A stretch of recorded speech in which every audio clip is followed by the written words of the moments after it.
What is going on, everybody? We've got the day 3 recap from the Senior Bowl, talking about who stood out, who maybe didn't play so well today in the final week of practices down here in Mobile, Alabama. Thank you, everyone, for following the series throughout the week. If you haven't seen my day 1, day 2 recaps, pause this video, go back, check them out. Everything kind of compounds and builds up to this point through the 3rd week of practices. So just wanted to say that. And issue a reminder that you can check out my podcast, the Fully Inflated Football Podcast, wherever you get your audio podcasts or right here on YouTube. I have a link in the description below. There's going to be plenty of draft talk that will be there that isn't here on the main channel. So if you don't want to miss a beat with my draft content, check out the podcast. Also my Patreon, where you can get film breakdowns, support my channel, access to my complete draft board that's definitely going to be getting a big update with all of my thoughts and evals and notes and everything plugged into that draft board. You should be getting an update there next week. So all of that available on patreon.com/thatfranchiseguy, where you can get the full TFG Patreon Draft Insider package. But let's get into it. Please do hit that like button as well. Really helps me out. But we're going to keep with the same format that we've been doing throughout the week, going position by position and just talking about who's playing well, who's either not standing out so much or actually struggling a little bit. But Trey Palmer from Nebraska killed it today. And we talked a little bit about him after day 2, where he's just been very steady and he's been running good routes and just kind of getting the job done. Someone that isn't the biggest guy necessarily. It is a smaller wide receiver class. So there's a handful of guys that kind of look like good separators, but where is the ceiling there? And I'm not ready to necessarily talk about some insane ceiling with Trey Palmer, but the kid can play. He, very similar to what Jayden Reed did days 1, day 2, just killed it as a deep threat. A beautiful route, totally lost the DB in the dust on a double move. Another guy that he actually topped ahead of the GPS tracking speed that we talked about with Jayden Reed after the first day. Well, Trey Palmer now up towards, I think, close to 21 miles per hour. So real speed in there. He's had steady hands all week. The route running to all 3 levels has been good. So he's more of a day 3 total standout after playing well throughout the week. That is Trey Palmer, the wide receiver from Nebraska. I think made himself some money this week. And then on a smaller scale, apply a lot of that to Trey Tucker, who I think has just had a good week, showing good routes. He hasn't stood out with maybe quite the highlights of Trey Palmer, but coming into the week, a lot of people saying, keep an eye out on the 2 Treys, Trey Palmer, Trey Tucker. They're going to make some plays.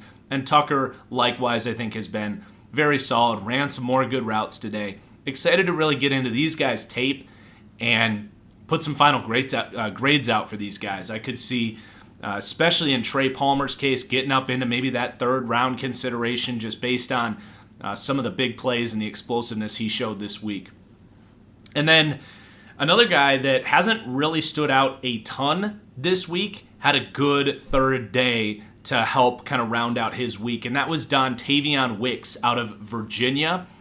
And the one thing about Wicks is he is really twitched up. When you talk about early burst, vertical ability, acceleration, that explosiveness within his first couple of steps, that's something that's been on display for Dontayvion Wicks. He had a really nice release on the first day that went, quote-unquote, viral as far as a Senior Bowl clip can go viral. But he showed it again today. Good release. Just he can get you in his first couple of steps where he just reaches a top speed out the gate that a lot of players can't reach. But he's also shown really high-level vertical leaping ability now. It was in team drill, and he was elevating for a ball in the red zone, and the ball was terribly overthrown, but he got up, man. So he's going to be a guy to keep an eye out for, like the short shuttle, even the 3-cone, but the vertical jump for sure. This guy could be looking at a 42, 43-inch vertical based on some of the explosiveness he's shown. And he this was the first day that I thought he really put it to good use as far as winning reps. He showed some better routes in and out of his breaks, and just a good day for Dontavion Wicks out of Virginia. He also showed a really nice soft hands on a fade route. They were doing a lot of red zone drills, and he just looked it in over his shoulder. He is a bigger guy, and in a class that has like a million shorter receivers, even guys like Trey Tucker out of Cincinnati, like they're not 6 feet. They don't clear 6 feet like I think Dontavion Wicks does. So just these teams are going to be looking for guys with real NFL size, and he's got the traits, and he put it to the film today by actually winning some reps that I don't think he had a crazy good week up until this point. Likewise, again on a smaller scale for Hutchinson, the Iowa State receiver, had some nice routes today. He was someone I talked about yesterday where he's one of the higher ranking receivers coming into the week, but I just hadn't seen much from him yet. He had a beautiful route down in the red zone. I think he had a good day as well. So some of these guys, just all of it kind of coming back to the median here, where maybe guys like Wilson from Stanford and Jaden Reed, who stole the show the first couple of days, a guy like Ishevich out of Princeton. I'm still going to continue to butcher his name for a little bit here. They were a little bit more quiet here today, open up the way for some other guys. And then one more receiver I want to talk about on a positive note, who I think was just from start to finish extremely steady. Not a whole lot of buzz about him coming in or even throughout the week. Not a whole lot of guys talking about him, but I like how he goes about his business. Jonathan Mingo out of Ole Miss. I think he's just been very steady. The hands have been good. He's shown good routes. He's shown a good release package. He's won on all three levels. We talked about him yesterday. Copy and paste everything I said yesterday. Repeated a good performance today. I think he's pushed himself ahead of some other guys that he may have been ranked way below coming into the week. Comparing him to, say, Rashee Rice, who again today, I just want to reiterate, really struggled to separate. Not a whole lot of route running prowess, not a whole lot of release ability. Compare Jonathan Mingo to Rashee Rice, they're very similar size. Rice is a little bit bigger. I mean, I think we'll see when I get into Mingo's tape truly, but I think it's pretty safe to say I'll probably have a higher grade on someone like Jonathan Mingo than Rashee Rice, who's getting a lot of hype that just to me just doesn't match what he's shown. So I just find that fascinating. But let's pivot to the cornerback room. And I just want to reiterate again, as we've said the last couple of days, this has just been a very competitive group. Much more than Senior Bowls past, where these corners are really set up to get abused in these drills. It's a lot of off coverage. Just in general, when you don't have help and you don't know where your help is on the field, you're just going against a receiver who can run whatever route he wants against you. It's just one-on-one drills for these corners is very difficult. We've seen in a lot of Senior Bowls past, these guys walk out looking like losers, and I just don't think that's really the case for pretty much all of these corners. It's easier to just say the guys that aren't really standing out. Like, if I just grab my notepad here, I think Darrell Luter from South Alabama, I haven't really noticed him having a whole lot of good reps. Darius Rush, I've done his eval. He had a pretty ugly loss down in the red zone today. He's been kind of but on that American team, Tyreek Stevenson we talked about yesterday, I don't recall him playing today. I know he got banged up yesterday. He may have shut things down because he had a good week. Julius Brents, I want to talk about here. He's been good. Anthony Johnson out of Virginia has been fine. And then really the national team. I mean, Riley Moss has been solid. Mekhi Blackman out of USC has been solid. Kai Blue Kelly's had his ups and downs, but he's made plays. I think Jertavius Martin out of Illinois had a good day yesterday. Didn't really see him today. And then I also want to talk about Jacorian Bennett today. Maybe Keidron Smith out of Kentucky would be the one guy that's like, yeah, he's kind of getting abused. But again, in general, I would honestly say, just to repeat that real quick, other than Keidron Smith, Darius Rush, Darrell Luter, and maybe Anthony Johnson out of Virginia, but even him, he's been okay. Everyone else, I think, has had a pretty good Senior Bowl. And that's not easy for these corners to do. Now, there are some guys that are standing out more than others, and I think that is Jacorian Bennett out of Maryland. I had been saying he's been very solid, but today on day 3, I think he was the best of the corners that we saw today. He was outstanding, and he came in with the 3rd highest GPS tracking time. We know how important speed is for these guys, but he's a physical guy. He's getting in guys' faces. He's got the length. He's got the speed. And he was the first guy to really actually disrupt a couple of balls from Jayden Reed and Michael Wilson from Stanford. And in the same drill, covering vertical routes, he showed the speed, the long striding ability to keep up with these guys, and the physicality to stay with them down the field. Now, a little bit different reps.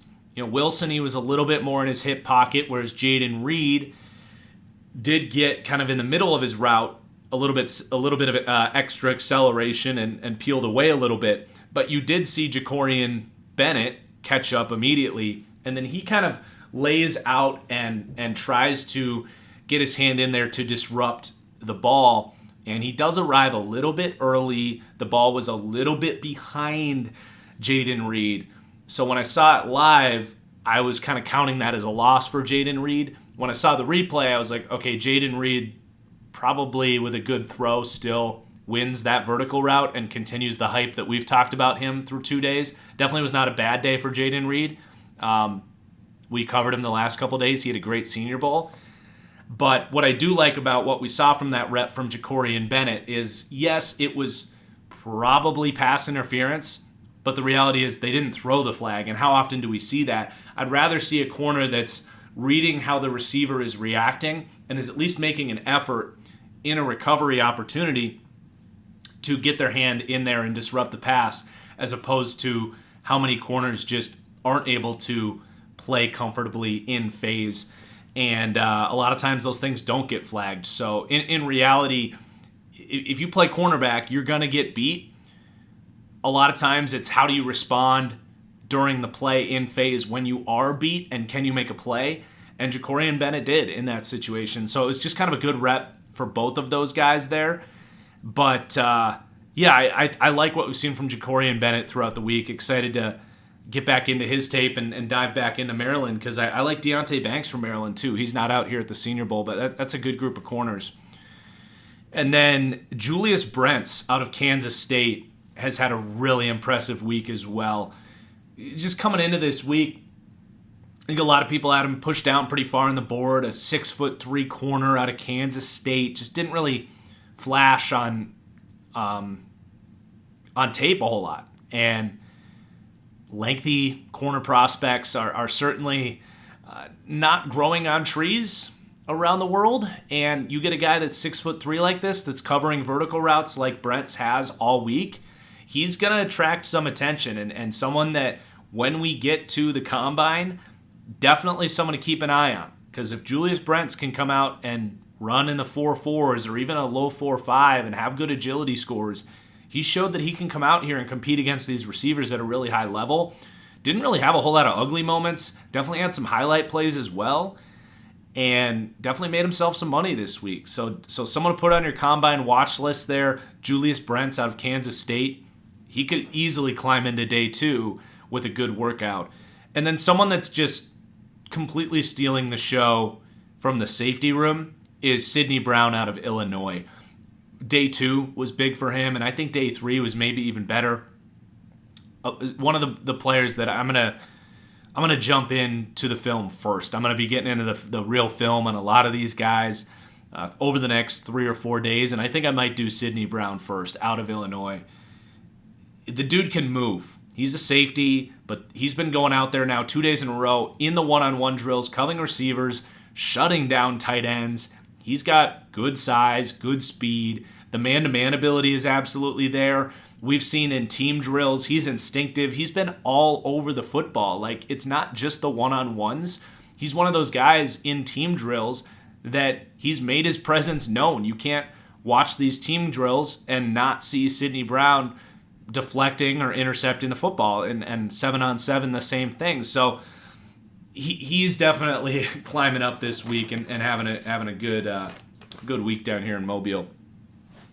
And then we're going to transition over to the trenches a little bit more.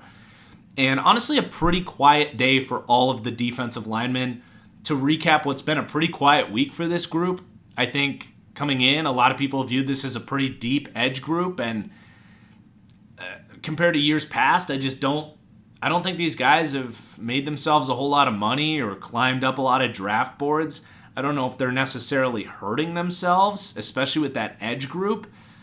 But no one's really walking away like being a consistent dominator amidst that edge group. They've just all been very up and down. I've heard some people say Keon White's had a great week. I didn't personally see it. It's possible that there were reps that I missed that he was killing it, but I don't know. I didn't really see it with him from Georgia Tech. I think you just go down the list of guys like Foskey, Henry, Andre Carter. Most of these guys just haven't been consistently dominating this week. I think the tackles have mostly held up well against this group. I would say Will McDonald has probably stood out the most just because he's so traitsy. He's got that bend. He's got a variety of pass rush moves, swim moves, inside counters, spin moves, and it's a trait that he's shown is going to work for him. I think he's another big combine watch list. If he comes out and runs the hoop really well as a good 3-cone, he's definitely going to be a player I've got my eyes on for his 10-yard split at the combine because he's such a guy that can threaten with speed around the edge. So if he's got, if he can clock like a 1-4-8 10-yard split with his bend, that's just really hard to block because he can get to that corner in a heartbeat. Very like Harold Landry-esque, I think, with Will McDonald, at least as far as his kind of physical profile. So he's had a pretty good week, but he doesn't have a whole lot of power. So if guys get their hands on him, he's had reps where he loses too. And you can kind of echo some of that with Andre Carter, who did have a good win today. I thought Andre Carter out of Army had a good first practice, a bad second practice, and he had a good win today with the same stuff that I talked about on the day one show, where it's the quick feet, the rapid hands. He has strong arms, but he's not a power rusher, because if you're going to rush with a bull rush, you have to put the whole package together, right? It's your first step. It's getting speed and converting that to power by building all of that momentum through your core into your chest and really packaging it all together. Carter has strength in a different way where he's able to rip guys' arms away as he's using his quickness to get around guys. So you see him win with like inside counters quite a lot and ripping guys and getting the corner to the outside as well. And he had a nice inside move today. He's shown that he can win that way. The question with him is, can he put on a little bit of muscle and threaten with a little bit more power and defend the run a little bit better? He's going to be probably a little bit of a project in that way. I think he can step in and be like a rotational edge right away for a 3-4 system. But there's just a lot of quickness for Andre Carter, and he's going to be a fascinating, polarizing prospect. He could go early round 2, or he could be a guy that falls all the way to like the back end of the 3rd round. He's got a pretty wide range of outcomes because he's going to be a bit of an acquired taste, and he's been a very polarizing prospect throughout the week. So those are kind of my takeaways with the edge group. Again, more quiet in general with those guys, but 2 interior defensive linemen. We talked about it day 1, we talked about it day 2, but if they're the guys that are standing out and making plays and worth talking about, we're going to keep talking about them. And that's Ade Adebawore. Again, I tried reading the comments. I already forgot how you're supposed to say this name. I will get it by draft night, I promise. But the Northwestern defensive lineman absolutely stealing the show today again. Really fun player, and it is eerily familiar to, I said this yesterday, but Devonte Wyatt, what he did at the Senior Bowl, Osa Odigizua, what he did at the Senior Bowl, that full pass rushing package with a good athlete who's maybe a little bit undersized but still has power at that size, and a good, fully crafted pass rushing tool belt with a pass rush plan. And that's what we're seeing from Ade out here. He's won with a cross chop yesterday. He's defended the run pretty well, considering his size. He had a bull rush today that was really nice. He had a rip move that was really nice. We have seen the full package there from him, and very, very reminiscent again to Osa Odigizua coming out of UCLA a couple of years ago. I hadn't watched him, but loved what I saw from him at the Senior Bowl, and he's been a good player in the NFL for the Dallas Cowboys. So that's an early draft comp for Ade. Excited to get into his tape. And then Keanu Benton out of Wisconsin. The best defensive tackle in attendance, I think, just from the full scope. He's defended the run well. You know he's going to have that discipline and awareness as a Wisconsin defensive lineman. They always do. But he's had a pass rush skill set that he's put to good use. He's one with spin moves, swim moves, push and pulls, bull rushes, a complete defensive tackle. I'm not quite sure he's snuck himself into the first round conversation, but in a league where defensive tackle depth is few and far between and it's really hard to find these guys, I think you're getting a pro-ready defensive tackle wherever you draft him that can maybe not be like an impact starter necessarily, but he can play, and he can play whenever, wherever you want. And I think I don't know how big he really is. He looks big enough to be maybe a one technique. I don't know if he's a nose tackle, but he's pretty strong. Maybe he could do it. Overall, Keanu Benton continues to play well out of Wisconsin. As for the offensive linemen, some good days for some guys that we haven't talked about yet. The Michigan center, Olusegun Oluwatimi, honestly, I just don't really know how he played the first couple of days. Again, there's so many things going on. He was moving positions. I don't recall him necessarily losing horribly, but I don't remember having dominant reps either. But today he stood out, absolutely. Locked in there at center, had some really impressive pass rush protection reps, actually against, was it against, I think I'm almost positive it was against Benton. I have it in my notes, so let me just confirm that real quick. Let's see here. Yeah, he had back-to-back reps against Benton. Keanu Benton, who did have a good day, but he did lose a couple of those reps to the guy we were just talking about, Oluwatimi out of Michigan. So good to see that. Another player, going to be one of the first guys I dive into with their film. He also had a really nice rep in the team drills where he gets out, slips out on a screen, gets downfield, and paves the way for a nice completion in the passing game there. So played well there. Center out of Michigan, Oluwatimi.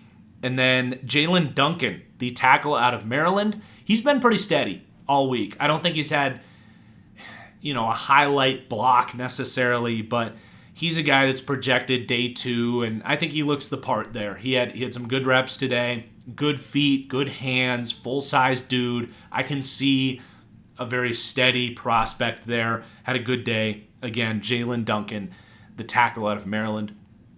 And then Wanya Morris out of Oklahoma has opened up some eyes this week. A really good athlete, very strong grip strength. Had a couple of really nice pass rush reps today. I think it was against Keon White. I could be wrong. But yeah, again, Wanya Morris out of Oklahoma, I think has pushed his stock up a little bit.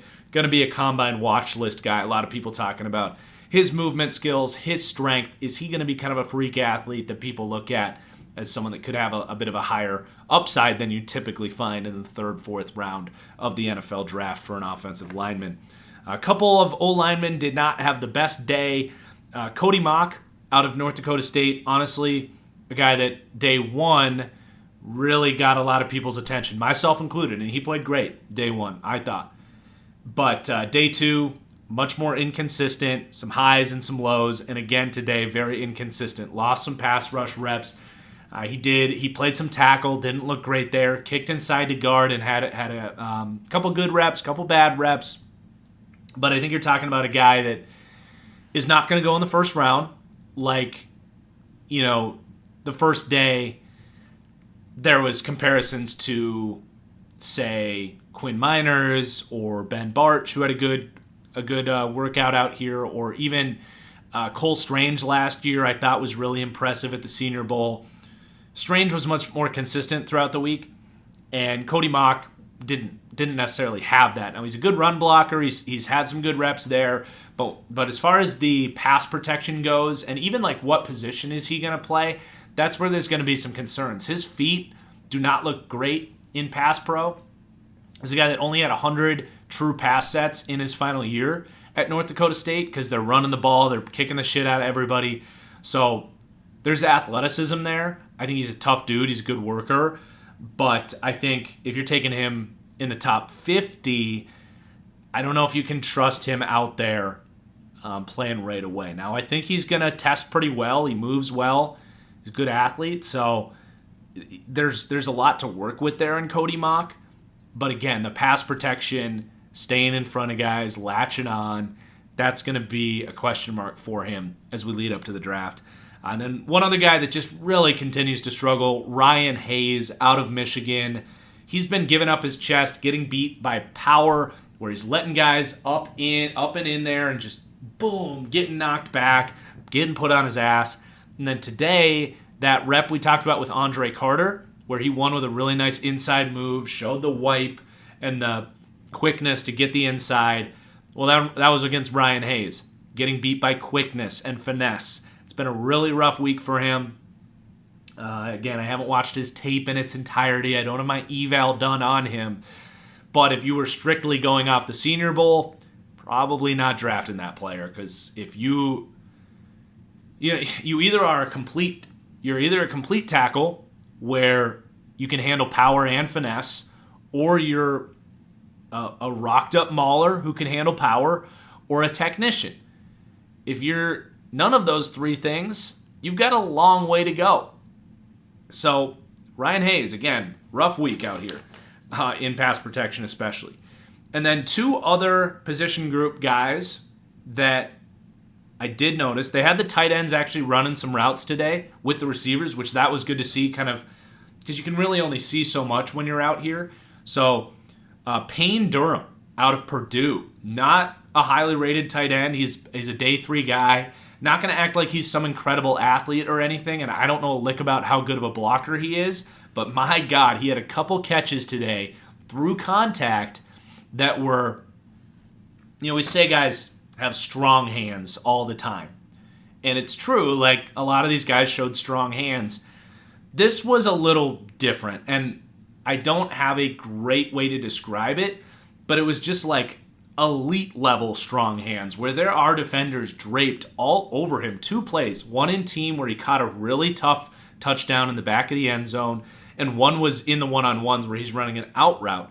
And if you're going to be a guy like this who's probably going to be a day 3 pick, and again, he's probably going to need to be a good blocker if he's going to go in the 3rd or the 4th round, but how many tight ends are there like this? Think of, this was Jason Witten's special, right?